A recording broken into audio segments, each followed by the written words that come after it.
What's up? I'm Justin, and today I'm reacting to some lacrosse videos. I'm going to be telling you how I really feel and giving my personal opinion. No offense meant, we're just having fun.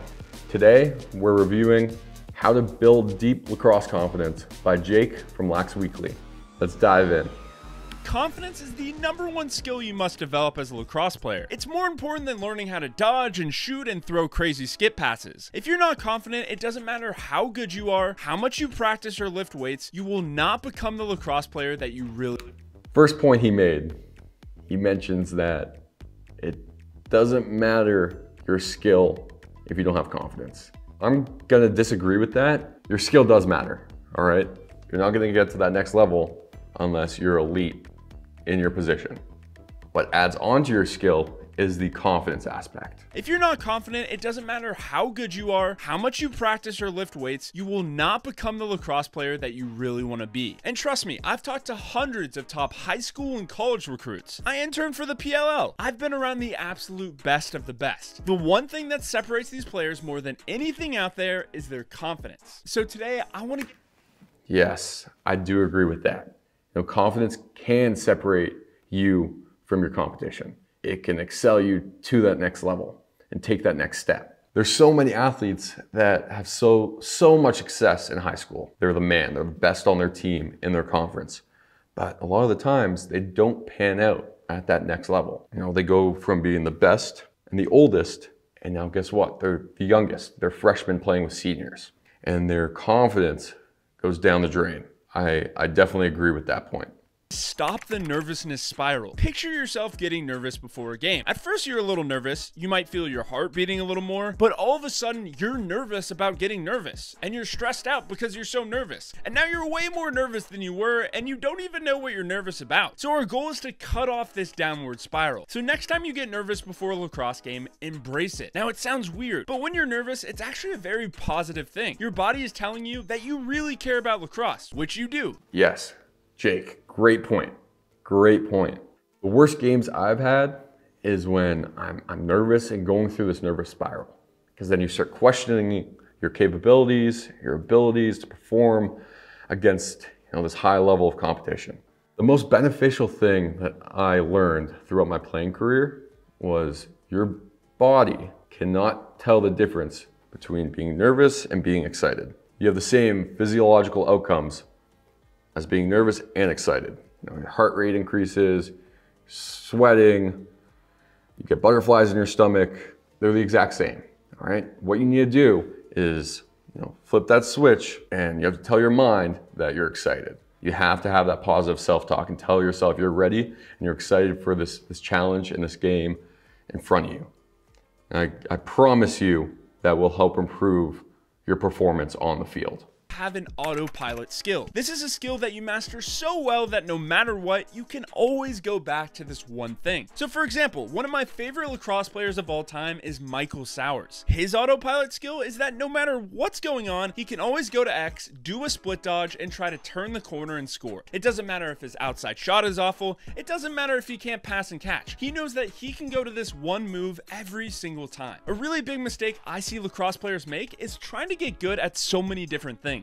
Lacrosse is a complex game, and you can literally practice something different every day for a year. But I'd encourage you to do the exact opposite. Master one skill before moving on to learn other skills. If you're big, master the inside roll. If you're a good outside shooter, become an elite outside shooter. Turn that intensity knob up to 10 and focus like a madman. And after you finish this video, write down exactly what that skill is going to be for you and go get to work. Now, the third thing you need to do is...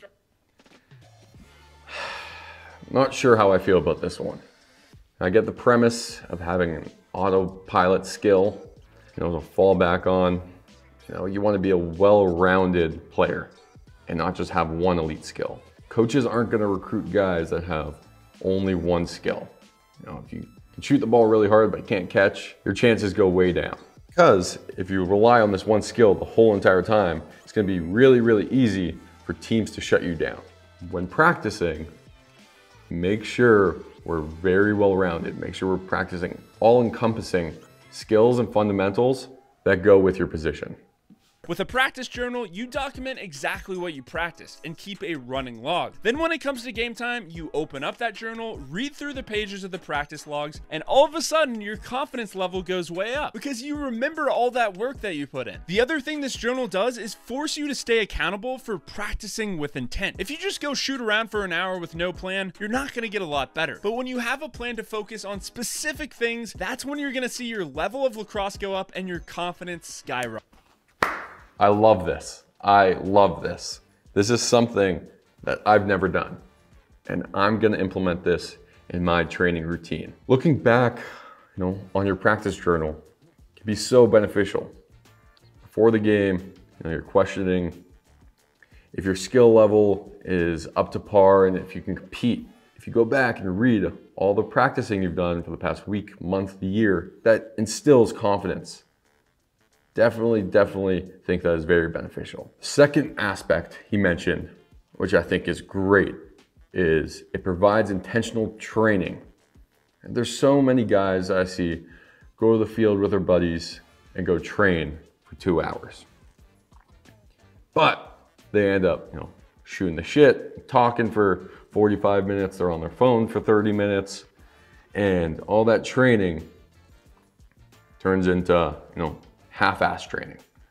So it helps create a plan, helps create intent. I love that. You need to learn from your mistakes. So the best way to prep for an SAT test is by taking a practice test, then going through that test and figuring out what problems you got wrong. Then you find patterns of what you got wrong and focus on getting better at them. The same mindset can be applied to lacrosse. Every time you play in practice or a game, you want to reflect and figure out where you did well, where you fell short, and what you need to work on to get better. For example, maybe you only scored 1 goal last game, but also you only got 2 shots. Well, now you It's a great video so far. Learning from your mistakes is great. You have to do those self-reflections after competition, after practice, and figure out what your strengths are, what your weaknesses are.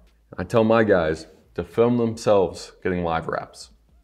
Then they can analyze that film after and figure out what they're doing wrong.